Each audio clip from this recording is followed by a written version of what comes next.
Die geloof waardeur ek lewe, saamgestel uit die geskrifte van Ellen White. Sekuriteit slegs in regte denke. Bewaak jou hart meer as alles wat bewaar moet word, want daaruit is die oorspronge van die lewe. Spreuke hoofstuk 4 vers 23. Soos 'n mens in sy siel bereken, so is hy. Spreuke hoofstuk 23 vers 7. Baie gedagtes maak die ongeskrewe geskiedenis van 'n enkele dag uit, en hierdie gedagtes het baie te doen met die vorming van karakter. Ons gedagtes moet streng bewaak word, want een onrein gedagte maak 'n diep indruk op die siel.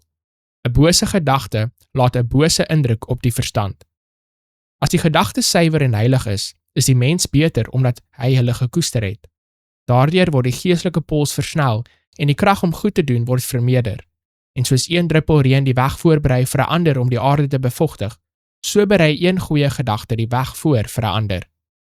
Verkeerde denkgewoontes word, wanneer dit eenmaal aanvaar word, 'n despotiese mag wat die verstand vasbind soos in 'n staalgreep.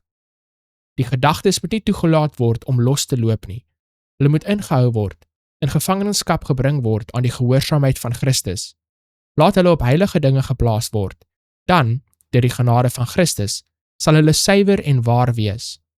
Ons het 'n voortdurende gevoel van die veredelde krag van suiwer gedagtes nodig. Die enigste sekuriteit vir enige siel is regte denke. Ons gedagtes neem die vlak van die dinge waarop ons gedagtes woon, en as ons aan aardse dinge dink, sal ons nie die afdruk van dit wat hemels is neem nie. Ons sou grootliks baat vind by die nadenke oor die genade, goedheid en liefde van God, waar ons ly groot verlies deur te stil by die dinge wat aards en tydelik is.